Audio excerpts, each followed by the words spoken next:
Hello दोस्तों, मैं अर्जुन मिश्रा। तो कैसे हो आप लोग। हम लोग जो अपनी इस वीडियो में देखने वाले हैं वो है हमारी हेल्पिंग वर्ब्स, जो कि एक्चुअल में टेंसेज में हेल्पिंग वर्ब्स यूज होती हैं।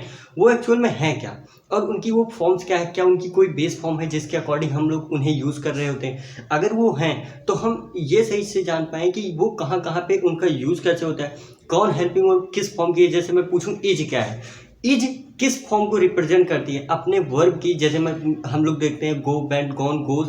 तो अगर इसी तरीके से क्या इज, वाज और जो भी आर वगैरह हैं या हैज़, हैव हैं, ये भी किसी चीज़ या किसी वर्ब के या किसी कुछ भी होते हैं। तो इसी चीज़ को क्लियर करने के लिए आज हम लोग इस वीडियो को देख रहे हैं। तो चलो बिना अपने टाइम वेस्ट किए हुए हम लोग देखते हैं कि कैसे उन्हें हम लोग कर सकते हैं और अपनी जो राइटिंग स्किल्स हैं उन्हें और ज़्यादा इम्प्रूव कर सकते हैं और अच्छे से समझ सकते हैं कि इनका यूज़ कहाँ होता है। जैसे कि इज़ हो गए, वाज हो गए, वर हो गए, इज़, आर, एम हो गए, इसके बाद हैज़, हैव हो गए, डू, डज हो गए, डिड हो गए। तो ये सब एक्चुअल में है क्या, चलो हम लोग देखते हैं। तो देखो, जैसे कि सबसे पहले हमें ये जानने के लिए सबसे पहले हमें तो पता होना चाहिए कि भाई क्या हम करने जा रहे हैं। तो ये जो आते हैं ये होती हैं हेल्पिंग वर्ब्स। क्या होती हैं? Helping verbs.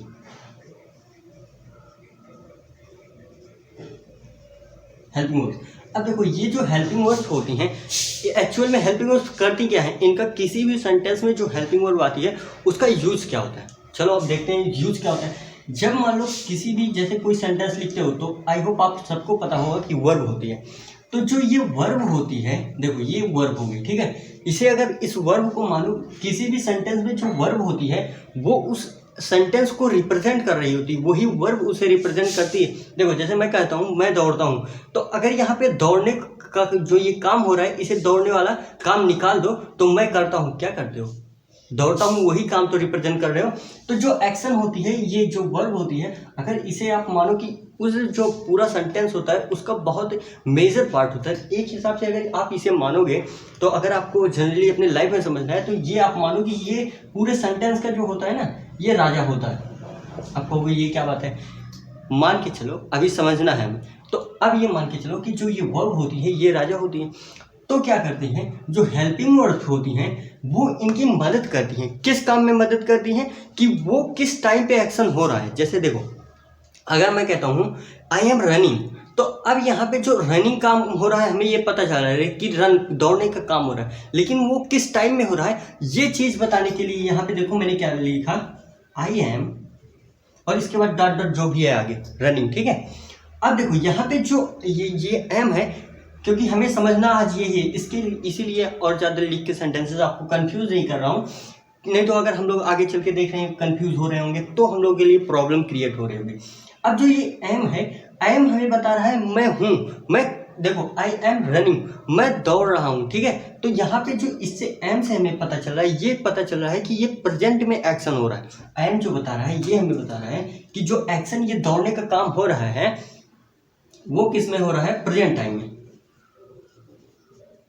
तो अगर ये प्रेजेंट में हो रहा है तो इसी तरीके से जो हेल्पिंग वर्ड्स होती हैं वो हमें बताती हैं कि वो वर्ब जो एक्शन हो रही है वो किस टाइम पे हो रही है। समझ में आई बात।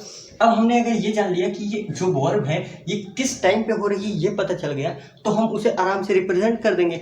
अब अगर ये राजा और दूसरे कॉन्टेक्स्ट में समझना चाहते हो तो ये देखो, अगर ये हेल्पिंग वर्ड्स हमारी जो ये वर्ब है ये अगर राजा हुई तो जो हेल्पिंग वर्ड्स होती हैं ये पूरे इनके मंत्रीगण हैं। मंत्रीगण जो कि सलाहकार होते हैं, जो उन्हें सलाह देते हैं कि भाई ऐसा नहीं यहाँ पे, और उनके बारे में जो विशेषता बतलाते हैं कि भाई और ज़्यादा उन्हें डिफाइन कर देते हैं कि ये इन्होंने ये युद्ध किया था, इस युद्ध में जीते थे, इसलिए ये यहाँ के महाराज हैं। जब कभी भी देखो दरबार में आते हैं, राजा वगैरह आते थे तो वहाँ पे बताते थे कि ये इस मतलब कि जैसे देखो वहाँ पे कहते थे कि जब उनकी एंट्री होती थी तो कहते थे कि ये यहाँ के महाराज हैं, इस राज्य को इन्होंने जीता, इसलिए ऐसे रिप्रेजेंट करते थे। तो हेल्पिंग वर्ब भी सेम उन्हीं का काम करती हैं कि जो वर्ब्स लिखी होती है उस वर्ब को बताती हैं कि भाई वर्ब तो सही है, सब जानते हैं कि वॉक होना है, चलना मतलब होता है। अब वॉक वॉकिंग हो गया कॉन्टिन्यूस में, मान लो कोई काम परफेक्ट में हुआ है तो उसी हिसाब से वर्ब भी यूज़ कर लेंगे। लेकिन जो हेल्पिंग वर्ब होती है वो ये बता देती है कि भैया ये कब काम कर रहे थे, वो क्या जो प्रेजेंट टाइम है उसमें कर रहे हैं, क्या पास्ट में कर चुके थे या फिर फ्यूचर में करेंगे। तो हमने अगर ये समझ लिया कि हेल्पिंग वर्ब क्या होती है, वर्ब की मदद करती हैं। अब देखो नॉर्मली हम लोग आज किस पे बात करेंगे, किन हेल्पिंग वर्ब्स की बात कर रहे हैं। देखो जो हेल्पिंग वर्ब होती हैं वो होती हैं, उनका एक नाम होता है ऑक्सिलरी वर्ब्स। जो जब आप वर्ब पढ़ोगे तो इसके अंतर्गत जब हम लोग वर्ब देख रहे होंगे तो हम लोग देखेंगे तो वर्ब के अंतर्गत होता है ऑक्सिलरी वर्ब्स। ऑक्सिलरी वर्ब्स ही जो होती हैं वो दो टाइप की होती है, एक तो होती है प्राइमरी ऑक्सिलरी वर्ब्स, दूसरी होती है मॉडल ऑक्सिलरी वर्ब्स। तो देखो जो प्राइमरी ऑक्सिलरी वर्ब्स होती हैं वही होती हैं helping verbs. Primary auxiliary verbs ही होती हैं हमारी हेल्पिंग वर्ब्स। तो जो ये प्राइमरी ऑक्सिलरी वर्ब्स होती है, वर्ब का जो एक टॉपिक है कि ऑक्सिलरी वर्ब, उस ऑक्सिलरी वर्ब के अंतर्गत जो पहला आता है प्राइमरी ऑक्सिलरी वर्ब्स। तो प्राइमरी ऑक्सिलरी वर्ब्स के अंतर्गत देखो, इसके अंतर्गत देखो 3 वर्ड्स आती हैं जो वर्ड्स होती हैं हेल्पिंग वर्ड्स। यहाँ पे हमने देखो ये समझ लिया कि हेल्पिंग जो ये वर्ड्स होती हैं वर्ड्स क्या होती हैं। अब चलो हम देख लेते हैं कि हेल्पिंग वर्ड्स कैसे रिप्रेजेंट की जाती हैं। ये हेल्पिंग वर्ड्स एक्चुअल में होती क्या है। देखो हेल्पिंग वर्ब्स, अब आप सोच रहे होगी कि जब वहाँ लिखा था तो यहाँ लिखने की क्या जरूरत थी। आप लोगों को समझाने के लिए लिखने की जरूरत थी। अब यहाँ पे मैं क्या कह रहा हूँ कि जो ये हेल्पिंग वर्ब है, ये हेल्पिंग वर्ब अगर टेंस जब हम देखते हैं टेंस में तो ये 3 टाइप की वर्ब्स होती हैं जो जिन्हें हम हेल्पिंग वर्ब के रूप में यूज़ करते हैं। क्या क्या वो होती हैं, एक होती है बी की फॉर्म, क्या होती है बी की फॉर्म, दूसरी होती है डू की फॉर्म और तीसरी होती है हैव की फॉर्म। आई होप आपको ये क्लियर हो रहा होगा कि डू बी क्या होती है, डू क्या होती है और हैव क्या होती है। अब हम लोग चलेंगे कि देखेंगे कि ये एक्चुअल में बी क्या है, डू क्या है और हैव क्या है। देखो मैं यहाँ पे बता देता हूँ, जो ये बी वर्ब होती है ये किसी भी जो एक्शन कॉन्टिन्यू होते हैं, जो बी वर्ब की फॉर्म्स होती हैं वो कॉन्टिन्यूअस एक्शंस को रिप्रेजेंट करती हैं।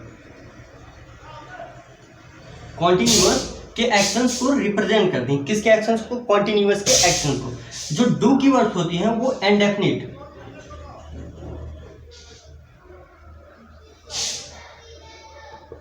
इंडेफिनिट के एक्शंस को रिप्रेजेंट करती हैं। और जो ये हैव की वर्ब्स होती हैं, जो हैव वर्ब होती है ये हमें रिप्रेजेंट करती है परफेक्ट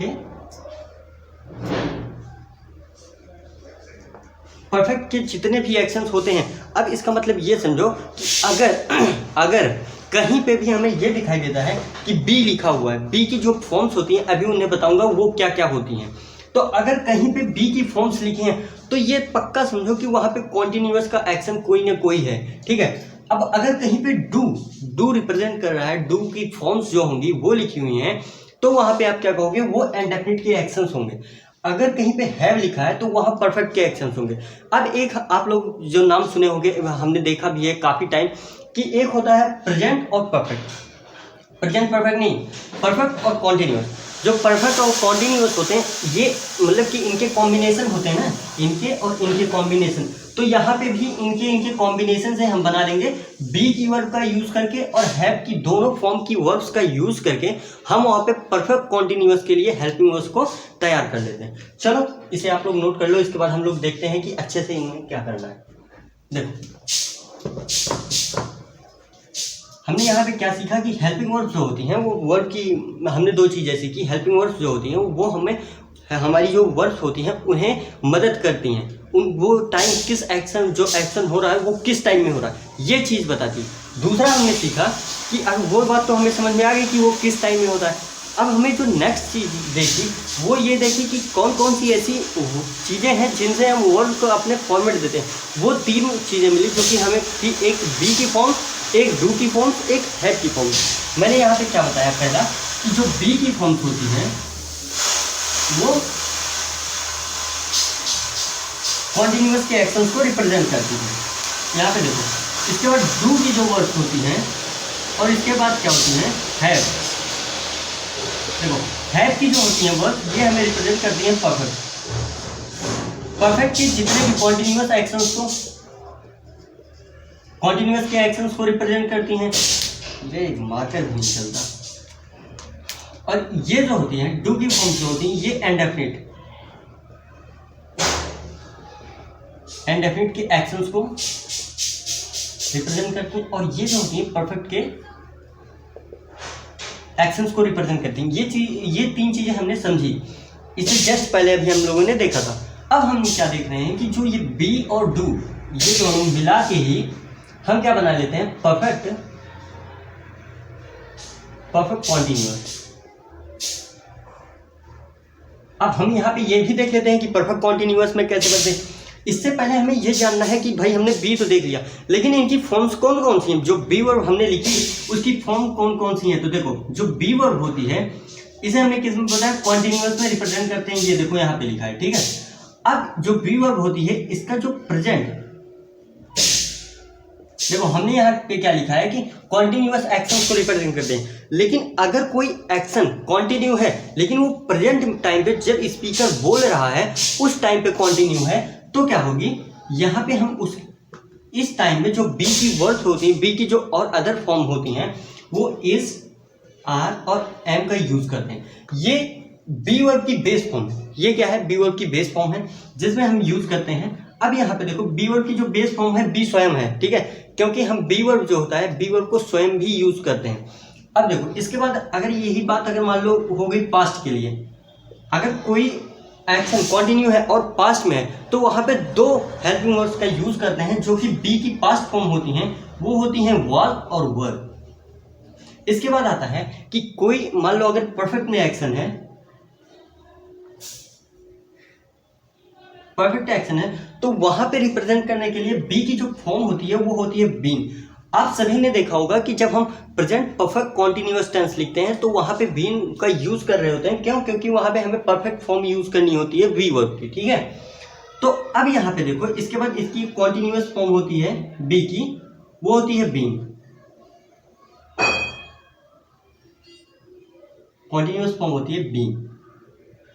अब देखो जो ये वर्ब होती है, इससे पहले मैं आप लोगों को एक चीज क्लियर कर दूं, जो ये वर्ब है ये गो वर्ब की तरह सेम ही है। देखो गो जैसे हम लिखते हैं, तो जैसे यहाँ पे देखो मैंने बी लिखा, इसी तरीके से आप अगर गो लिखते हो तो देखो गो में जो रिप्रेजेंट करते हो वो होता है गो या गोज, ठीक है।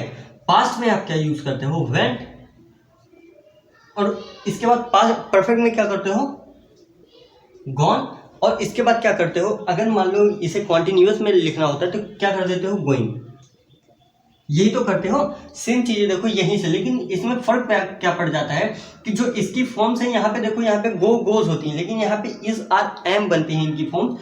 और यहाँ पे देखो केवल पास्ट में हम एक फॉर्म का यूज कर लेते हैं, लेकिन यहाँ पे जब पास्ट हमारा बनता है तो यहाँ पे दो फॉर्म्स आती हैं, ठीक है, वाज और वर।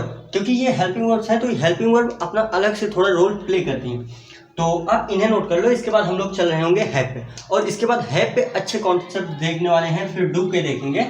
तो आप लोग इसे एक बार नोट कर लो अपनी नोट्स में, स्क्रीनशॉट ले लो यार।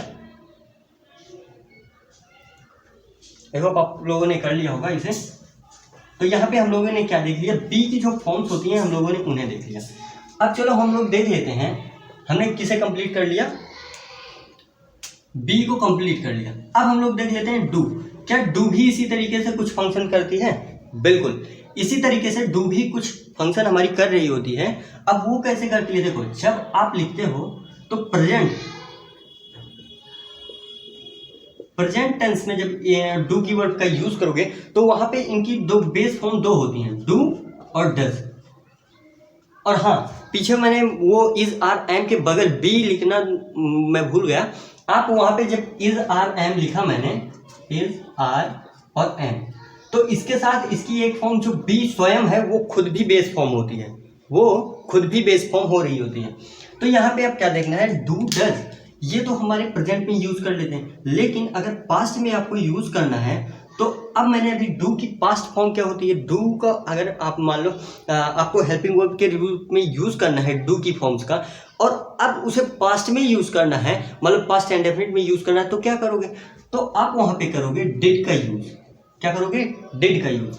यानी कि डू वर्ब की जो बेस फॉर्म है वो डू डज होती हैं और डिड होती है। डिड क्या होती है, पास्ट फॉर्म होती है, ठीक है। और परफेक्ट फॉर्म, जो डू डज की परफेक्ट फॉर्म होती है वो होती है डन। और इसकी जो कॉन्टिन्यूअस फॉर्म होती है, वो होती है डूइंग, ठीक है। आई होप आपको ये भी क्लियर हो गया होगा कि डू डज डिड डन और डूइंग कैसे हम यूज कर रहे होते हैं, ये चीज़ भी आप लोगों ने समझ ली होगी। तो इसे भी मैं इरेज करता हूँ, तब तक आप लोग स्क्रीनशॉट ले लो, अच्छे से पढ़ाई करो। स्क्रीनशॉट तो लेते रहो, लेकिन कॉपी में लिखना और स्क्रीनशॉट लेने में थोड़ा सा नहीं, बहुत ज़्यादा डिफरेंसेस होते हैं, ठीक है। अगर आप अपने हाथों से खुद लिखोगे तो उसके बेनिफिट्स आपको मिलते रहेंगे, तो और आपकी स्किल्स भी अच्छी होती रहेगी। तो अब हम लोग यहाँ पे देखते हैं क्या हैव जो हमने लिखा है ये भी कुछ काम करता है। बिल्कुल यार, हैव जो है, अगर मान लो अगर आप हैव नहीं लिखते हो तो जितने भी आपके एक्शंस होते हैं जो परफेक्ट हो जाते हैं तो कैसे आप उन्हें रिप्रेजेंट करोगे। तो हैव का जो वो होता है वो भी कुछ बहुत ही खास ये अपने रोल अदा करते हैं। कौन सी? वो हैव की जो फॉर्म्स होती हैं, कोई भी एक्शन अगर कंप्लीट होता है तो हमें उसे लिखना पड़ता है कि जब आपको कोई एक्शन कंप्लीट होता है तो आप जब लिखोगे तो उसे हैव की फॉर्म्स के थ्रू लिखते हो। तो अगर आपको प्रेजेंट में यूज़ करना होगा, प्रेजेंट में हैव की फॉर्म का यूज़ करना होगा, तो एक तो हैव स्वयं होगी, दूसरा हैज होगी। अब देखो जो हैव और हैज़ का ये कॉन्सेप्ट है, ये होता है कि हैव जो होती है वो प्लूरल के लिए, जब आपका सब्जेक्ट प्लूरल होगा तो हैव का यूज़ करोगे, जब आपका सब्जेक्ट सिंगुलर होगा तो वहाँ पे आप हैज़ का यूज़ करोगे।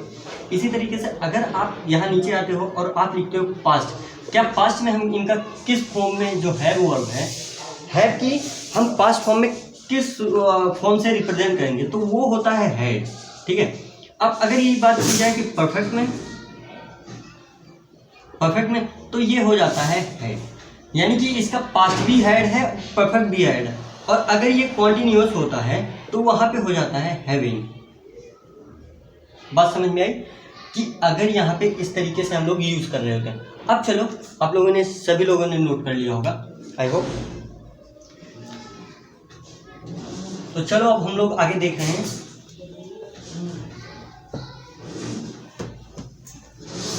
देखो हम लोगों ने यहाँ पे जो चीज़ें सीखी, बी, हैव और डू की इनकी फॉर्म्स देख ली कि भाई ये होती क्या है और कैसे यूज़ होती हैं। हम लोगों ने 4-5 चीज़ें अब तक देखी। एक तो पहले हम लोगों ने ये देख लिया था कि जो हेल्पिंग वर्ब होती हैं वो कैसे मदद कर रही होती हैं। दूसरा हम लोगों ने ये देखा था कि बी, डू, हैव ये 3 ऐसी फॉर्म्स होती हैं जिनके थ्रू हम हेल्पिंग वर्ब्स को लिखते हैं, ठीक है। अब इसके बाद हम लोगों ने बी, डू, हैव की फॉर्म्स को देखा कि भाई वो किस तरीके से, कौन सी पास्ट में यूज़ हो रही होती हैं, कौन सी प्रेजेंट में यूज़ हो रही होती हैं, कौन सी परफेक्ट में यूज़ हो रही होती हैं और कौन सी किस फॉर्म में कॉन्टिन्यूअस में यूज़ हो रही होती है, ठीक है। तो अब हम लोग चलते हैं और आपको यहाँ पे एक शॉर्ट नोट्स मैं बना के दे देता हूँ जिससे आप लोग याद रहे। देखो यहाँ पे हम लोग लिख लेते हैं टेंसेस के नाम लिख लेते हैं। जैसे कि यहाँ पे देखो ये हो जाएगा प्रेजेंट,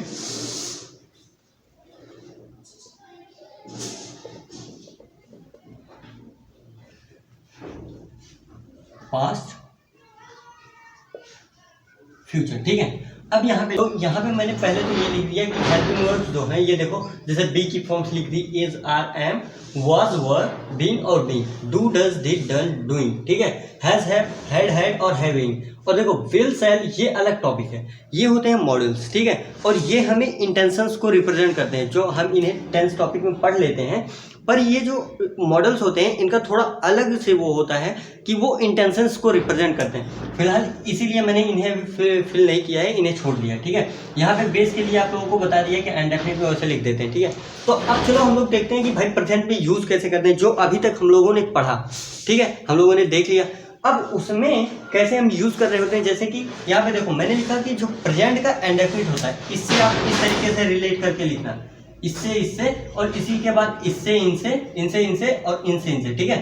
तो देखो जब प्रेजेंट का इंडेफिनिट होता है तो उसमें देयर आर 3 टाइप के सेंटेंसेस बनते हैं, हम सभी ये जानते हैं। और जिन बच्चों को ये नहीं पता है या मेरे भाइयों को नहीं पता है, मैंने वीडियोस बनाई हैं पूरे टेंस टॉपिक में, बहुत बेहतरीन तरीके से वीडियोस बनाई हैं, तो आप उन्हें जाके देख सकते हो।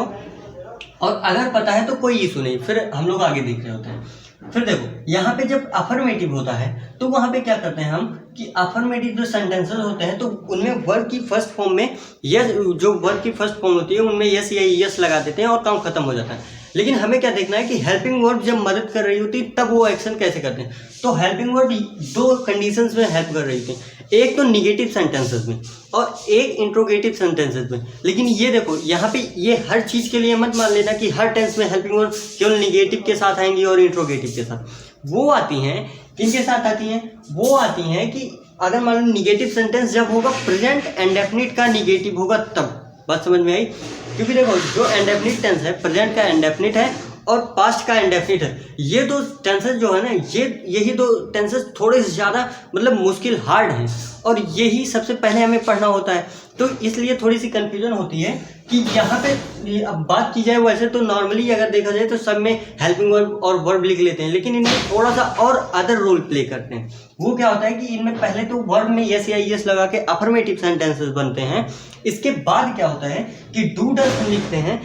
जब निगेटिव सेंटेंसेस होता है डू डज लिखने के बाद उसमें नॉट लगाते हैं, इसके बाद वर्ब की फर्स्ट फॉर्म का यूज करते हैं। तो आप इस तरीके से सेंटेंस बना रहे हो, कैसे? डू डज लिखोगे, नॉट लिखोगे, इसके बाद वर्ब की फर्स्ट फॉर्म का यूज कर रहे होगे। ये क्या है, प्रेजेंट का जब इंडेफिनिट होगा तो डू वर्ब की दोनों बेस फॉर्म का यूज होगा। ये प्रेजेंट के इंडेफिनिट में दोनों वर्ब की बेस फॉर्म का यूज हम लोग कर रहे होते हैं। अब अगर डिड की बात की जाए तो जो डिड होता है वो पास्ट के लिए होता है। तो अभी जब हम लोग पास्ट में चलेंगे तो देखेंगे।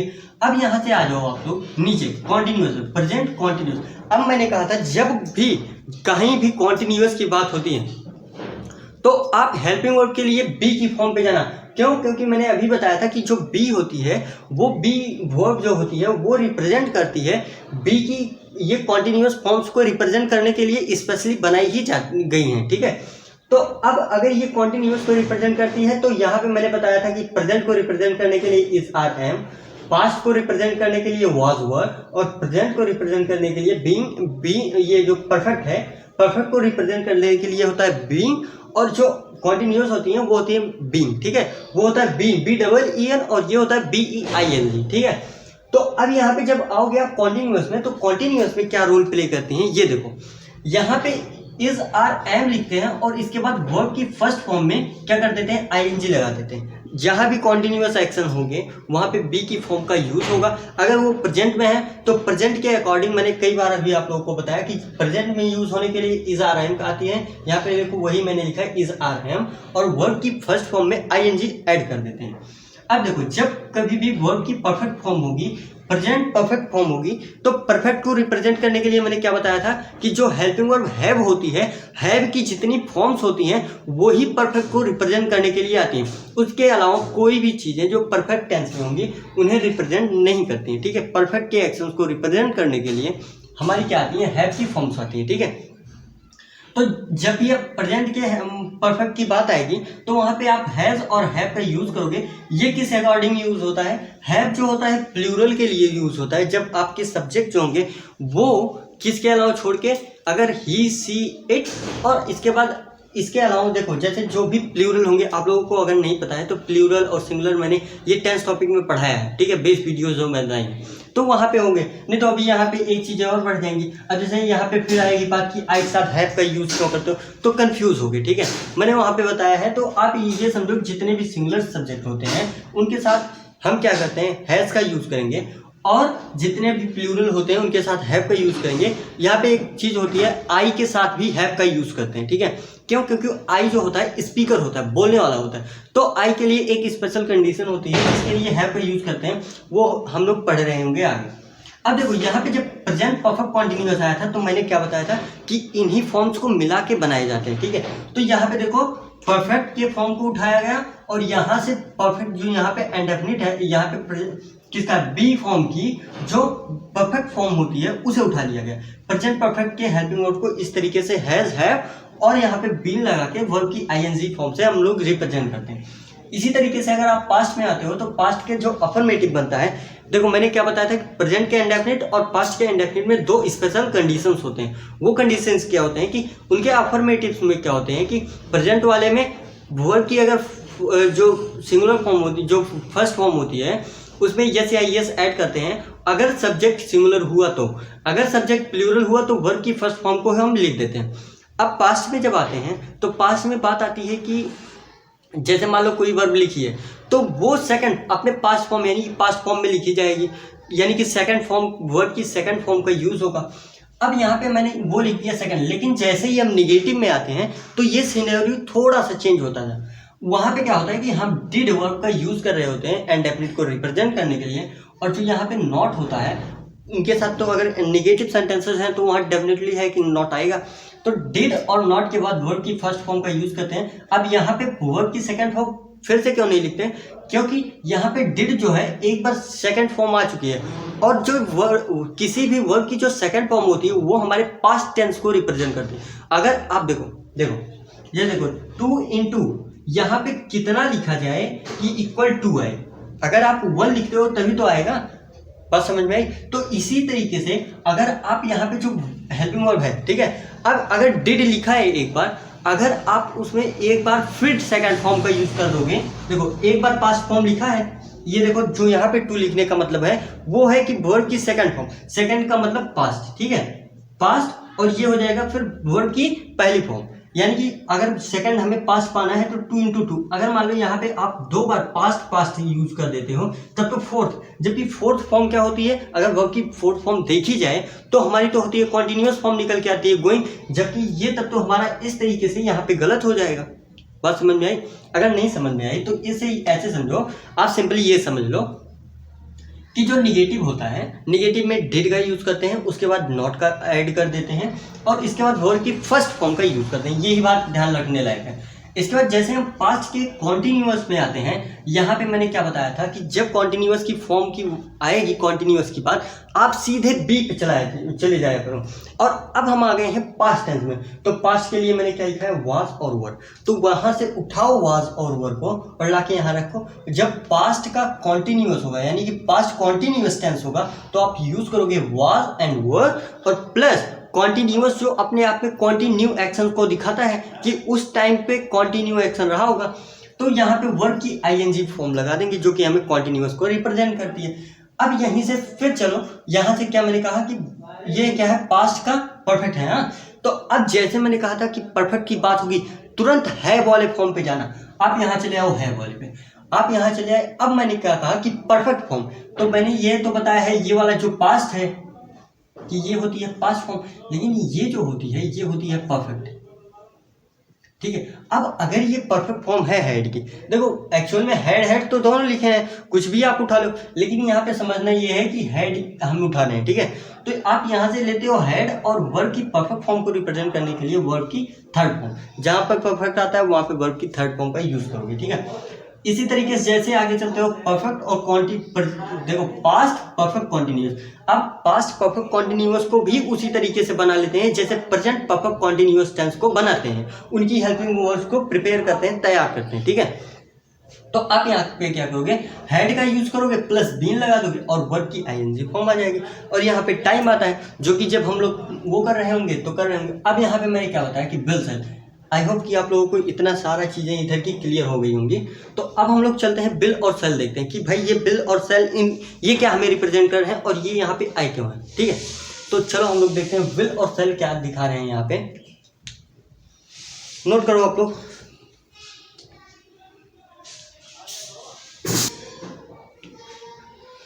तो देखो हम लोग जो यहाँ पे देख रहे थे कि प्रेजेंट का जो ये टाइम होता है, यहाँ पे हम लोगों ने काफ़ी सारी चीज़ें देखी, ठीक है। अब हमें जो इसमें आगे थोड़ी सी और चीज़ें देखनी है वो ये है कि अब चलो इन पे कुछ एग्जांपल्स कर लेते हैं, क्योंकि देखो अगर कितना भी पढ़ लो अगर उन पे एग्जांपल्स नहीं करोगे तो वो समझ में कम चीज़ें आ रही होती हैं, ठीक है। अब चलो हम लोग यहाँ पे कर लेते हैं, जैसे हम लोग लिखते हैं, अब यहाँ पे पहले हम लोग डू, यहाँ पे जो वर्ब है बी की फॉर्म है, बी की फॉर्म्स को सारी बी की जो फॉर्म्स होती हैं इंडेफिनिट में यानी कि प्रेजेंट से रिलेट करके जितनी भी चारों मैंने लिखी हैं कि प्रेजेंट परफेक्ट में, प्रेजेंट इंडेफिनिट में, प्रेजेंट कॉन्टिन्यूअस, प्रेजेंट परफेक्ट में, तो उनके अकॉर्डिंग इन सभी हेल्पिंग वर्ब्स को यूज कर लेते हैं, ठीक है। तो अभी हम लोग प्रेजेंट के लिए यूज करेंगे, प्रेजेंट के लिए। अब प्रेजेंट के अकॉर्डिंग देखते हैं क्या क्या है। जैसे मैंने कहा था कि प्रेजेंट, ये देखो प्रेजेंट में जब बी की फॉर्म आती है तो उसे रिप्रेजेंट करने के लिए जब आप कहीं पे भी बी की फॉर्म होगी और कॉन्टिन्यूअस होगा, ठीक है, तो वहाँ पे लिखोगे। अब मान लो मैं कहता हूँ कि कैसे पता पाओगे कि ये टाइम प्रेजेंट का है और कॉन्टिन्यूअस का है, बात तो ये समझ में नहीं है ना। अब देखो जैसे मैं कहता हूँ मैं क्या कर रहा हूँ, मैं पढ़ा रहा हूँ, अब मैं स्पीकर हूँ और इसी टाइम पे बता रहा हूँ कि पढ़ा रहा हूँ, मेरे काम करने का टाइम जारी है। तो इससे मुझे क्या पता चल रहा है कि जो मैं कह रहा हूँ वो इसी टाइम जारी है, यानी कि प्रेजेंट में हो रहा है। तो अब प्रेजेंट में अगर कोई एक्शन जारी है और कॉन्टिन्यूअस में है तो उसके लिए मैंने क्या बताया था कि आप यहाँ पे बी की फॉर्म से is, are, am helping verb को उठाओगे, यहीं से उठा सकते हो और कहीं से नहीं ले सकते हो, बात समझ में आई। अब यहाँ पे क्या करोगे कि मैं कह रहा हूँ मैं पढ़ा रहा हूँ, तो मैं के लिए क्या यूज करोगे, आई, और इसके बाद मैंने क्या कहा था कि यहाँ से आप वी की फॉर्म से कॉन्टिन्यूअस के लिए रिप्रेजेंट करोगे। अभी अगर एक्शन कॉन्टिन्यू है तो यहाँ से क्या करोगे, आई के लिए हेल्पिंग वर्ब क्या यूज करोगे, एम। देखो आई के लिए एम का यूज होता है सिंगुलर वर्ब के लिए, इज का यूज होता है प्लूरल वर्ब के लिए, आर का यूज होता है, ठीक है। तो यहाँ से आप आई के साथ एम ले लिए। अब इसके बाद आती है कि पढ़ाने की इंग्लिश क्या होती है, टीच होती है। अब देखो टीच तो होती है, लेकिन मैंने ये भी बताया था कि अगर एक्शन कंटिन्यू है तो कंटिन्यू अपने आप में ही एक्शन को रिप्रेजेंट करता है, और कंटिन्यू दिखाने के लिए वर्ब की कोई भी अगर कहीं पे भी कंटिन्यूअस आता है तो वहां पे वर्ब की आईएनजी फॉर्म का यूज करोगे और ये हो जाएगा टीचिंग, ठीक है, आई एम टीचिंग। अब इसका मतलब क्या है, मैं पढ़ा रहा हूँ, ठीक है। अब चलो आगे देख लेते हैं, एक आध दो सेंटेंस और देख लें। He is reading, he is reading. अब ही क्या है, ही जो है ये है सिंगुलर सब्जेक्ट है। अब यहाँ पे इज क्या है, इज क्योंकि वो प्रेजेंट टाइम जब स्पीकर यानी कि जब मैं कह रहा हूँ कि वह पढ़ रहा है, तो यानी कि वह पढ़ रहा है, यानी कि इसी टाइम वह पढ़ रहा है। मैं कहता हूँ कि आप लोग जैसे सामने बैठो, मैं कहता हूँ वह पढ़ रहा है, तो अगर वह पढ़ रहा है तो वो क्या है, उसी टाइम पे एक्शन जारी है, इसलिए हमें इज, और इज हमें यही बताता है कि प्रेजेंट क्या है। अब देखो जो मैं पहले आपको वीडियो जब स्टार्ट कर रहा था तभी बताया था कि यहाँ पे जो एम है, ये एम क्या है, एम आ रहा है मुझे प्रेजेंट को रिप्रेजेंट करने के लिए। अब देखो चीज वही निकल के आई लास्ट में आके ना, जब मैंने आप लोगों को समझाया कि ही इज रनिंग। अब इज जो है वो हेल्पिंग वर्ब की इसकी मदद कैसे कर रहा है, अगर इसे मूल लो एक बार इसे ढक लो। अब देखो क्या सेंस इसका निकलेगा, ही रनिंग, वह दौड़ा, यानी कि इस तरीके से हिंदी अगर निकालोगे तो हिंदी तो टिपिकल हो जाएगी, निकलेगी ही नहीं सही से अगर देखा जाए तो। अब अगर वैसे निकालो, वह का मतलब होता है, ही का मतलब होता है वह, और रनिंग का मतलब होता है दौड़ना, वह दौड़ना, वह आप इसे मोड़ लो, वह दौड़ना, इसका कोई सेंस निकाल पाओगे, वह दौड़ना, तो इससे तो कोई नहीं। लेकिन अगर आप यहाँ पे इज लगा दोगे तो ये क्या बता रहा है कि वह दौड़ रहा है, ठीक है। अब इसे अब यहाँ पे कई बार हम सेंस निकाल देते हैं, रहा है, रही है, तो ये सारी बकवासी हैं, इन्हें मत देखा करो, ठीक है।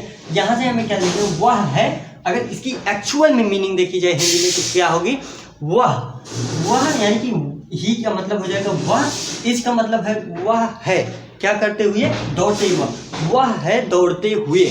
इसका रियल में सेंस ये होगा, लेकिन आप अगर मीनिंग निकालोगे तो ऐसा कह दिया जाएगा कि वह दौड़ रहा है। तो ये यार अगर आपको इंग्लिश पढ़नी है तो इंग्लिश को इंग्लिश में ही पढ़ो, वो बहुत अच्छे बेहतरीन तरीके से आपको समझ में आएगी। लेकिन अगर आप इंग्लिश को हिंदी में कंबाइन करके पढ़ोगे तो वो काफ़ी सारी मुश्किल चीज़ें क्रिएट कर रही होती है। हम जब सेंस निकाल रहे होते हैं, मीनिंग कहने का सेंस कुछ और होता है और निकल कुछ और रही होती है, देखो, तो वहाँ पे हमें देखना होता है, ठीक है। अब यहाँ पे चलो आगे देख लेते हैं कि एक आध दो सेंटेंसेस और कर लेते हैं। देखो अब यहीं से, क्योंकि अगर ऐसे लेंगे तो बहुत लंबी वीडियो हो जाएगी। अब एक आध दो परफेक्ट पे ले लेते हैं कि अगर मान लो मैं कहता हूँ ही हैज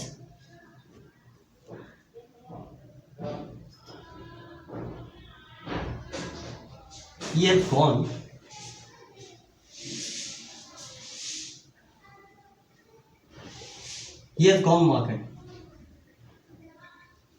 तो अब यहाँ पे देखो, जब आप यहाँ पे देखो, हमें क्या देखना है कि ये जो हमने लिखा है, अब यहाँ पे हैज क्यों उठा के लाए। मैं कहता हूँ कि वह मार्केट चला गया, ठीक है। अगर मैं कहता हूँ कि वह मार्केट जा चुका है, ठीक है, तो आप ही हैज गॉन मार्केट, ठीक है, ये तो लिख दिया। तो लेकिन यहाँ पे अगर ये सेंस देखी जाए कि यहाँ पे आपने ये तो लिख दिया ही हैज गॉन मार्केट, लेकिन यहाँ पे अगर हमें ये समझना हो कि भाई हैज आया क्यों, हैज़ क्यों है, तो देखो कोई एक्शन जब खत्म हो जाता है तो उसे कहते हैं परफेक्ट। अब अगर कोई एक्शन परफेक्ट का है तो मैंने कहा था हैज़ हैड पे चले जाना, आप यहाँ हैज़ हैड पे आते हो और यहाँ से आपको हेल्पिंग वर्ब उठाइए। तो अब ये मैंने क्या कहा कि वह मार्केट चला गया है, इसका मतलब अभी वो कुछ टाइम हुआ है और उसे आप प्रेजेंट से रिलेट कर रहे हो। तो अगर आप प्रेजेंट से रिलेट कर रहे हो तो प्रेजेंट की हेल्पिंग वर्ब को यूज़ करोगे, हैज़ और हैव, इन दोनों में से एक उठाओगे। अब हैज़ इसलिए उठाओगे क्योंकि ये सिंगुलर है, अगर ये सिंगुलर है तो आपने यहाँ पे हैज़ लिया और वर्ब की थर्ड फॉर्म को यूज किया, आपका यहाँ प्रेजेंट परफेक्ट टेंस का एक सेंटेंस आपका तैयार होके आ गया। तो आई होप आप लोगों को बहुत सारी चीज़ें क्लियर हुई होंगी। अब देखो जितने अगर एग्जाम्पल्स आप लोगों को और चाहिए तो हम लोग अगली वीडियो एग्जाम्पल्स के ऊपर ही रख सकते हैं। और देखो अभी हम लोगों ने इसके बेस लेवल को देखा है, क्या जो जो हमारी आज मेन टॉपिक था, डू और हैव और इसके बाद बी डू हैव, जो ये वर्ब्स होती हैं, ये 3 टॉपिक हमारे मेन थे। तो इन्हें हमने कवर भी किया और बहुत बेहतरीन तरीके से। लेकिन इनके अगर देखे जाए कि अभी बात की जाए कि भैया जैसे मान लो इज एम आर लिखा है, तो ये हेल्पिंग वर्ब के साथ कैसे रोल कर रहे होते हैं, ये क्या हम इनके साथ जितने अदर हेल्पिंग वर्ब्स हैं, क्या इनके साथ हम मॉडल्स का यूज़ कर ले सकते हैं या नहीं, या हम इनके साथ जैसे कि अगर बात की जाए कि इनका इफेक्ट जो सब्जेक्ट है या ऑब्जेक्ट है उन पे क्या इफेक्ट पड़ते हैं अगर हम इन्हें उस तरीके से यूज़ करते हैं, या फिर हम इन्हें मान लो अगर ये प्रेजेंट में हमने लिखा है, लेकिन अगर इसी एम को हम वर्ब हेल्पिंग वर्ब से ना, हेल्पिंग वर्ब के रूप में ना यूज़ करके हम डायरेक्टली इन्हें वर्ब मान लें, तो ये किस रूप में यूज़ हो रही होती, तब हम एक्चुअल में इन्हें कहते हैं लिंकिंग वर्ब। तो बहुत सारी टॉपिक्स अभी जैसे हम जो देखते हैं ना, वो बहुत इनका बड़ा वाइड क्षेत्र है, ठीक है। तो हमें उनमें हमें अच्छे से घुस के देखना होगा और अच्छे से पढ़ के देखना होगा कि एक्चुअल में वो रिप्रेजेंट कैसे करते हैं, कैसे वो काम करते हैं। तो उसके लिए हम लोग आगे आ रहे हैं, जो आने वाली वीडियोज़ हैं उसमें आप लोग को कवर करने की कोशिश करूँगा। और ये बेस वीडियो है, इसके बाद इस पर जो इसका एडवांस लेवल है इस पर और हम लोग देखने वाले हैं। तो उस पर लेकिन जिन बच्चों ने अगर इस वीडियो को नहीं देखा होगा, वो आने वाले जो वीडियो है जो बी डू है वाले टॉपिक पे होगा, उसे थोड़ी सी समझने में कॉम्प्लिसिटी उन्हें महसूस हो रही होगी, ठीक है। तो आप लोग अच्छे से पढ़ो, और जिनके अगर आपको लगता है कि ये वीडियो से आपको प्रॉफिट हुआ है तो चैनल को सब्सक्राइब कर लेना, और बस, और अपने दोस्तों को भी शेयर करना, क्योंकि यार अगर आप शेयर करते हो तो क्या होगा कि वो भी सीख जाएंगे। और इसके बाद अगर सीखते हैं तो आपको हमेशा यार देखो, कभी भी दूसरे का जो वो है ना एहसान, अपने ऊपर लेने की कोशिश मत किया करो कि भैया मदद कर दो मेरी, भैया तुम कर दो। हमें क्या करना है, अगर कोई दूसरा मांग रहा है तो उसकी करो यार ना।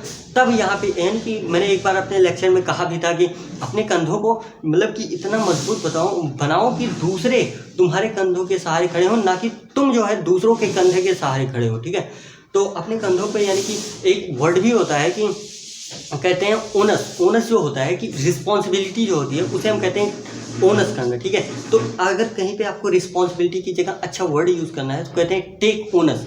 तो अपने ऊपर जो रिस्पॉन्सिबिलिटी है ना, उसे अपने ऊपर ले, ना कि दूसरे के ऊपर थोपे कि भैया तुम ये, अगर एहसान लेना नहीं है, एहसान दो, दूसरे के ऊपर अपना एहसान कर दो, काम कर दो, उसका प्रॉफिट होगा ना होगा ये तो हमें नहीं पता है, लेकिन उसे क्या करना है, दूसरों को आप अगर उन्हें प्रॉफिट देते हो तो सच में आपको वो लोग वैल्यू करेंगे, आपकी वैल्यू करेंगे, और आपकी नज़र में जो आप उन लोगों की नज़र में आप रहोगे ना, आपकी रिस्पेक्ट होगी। तो बस इतना ही, और इन्हीं लाइंस के साथ आज हम लोग अपनी वीडियोज़ को एनफ है आज के लिए इतना। तो थैंक यू सो मच।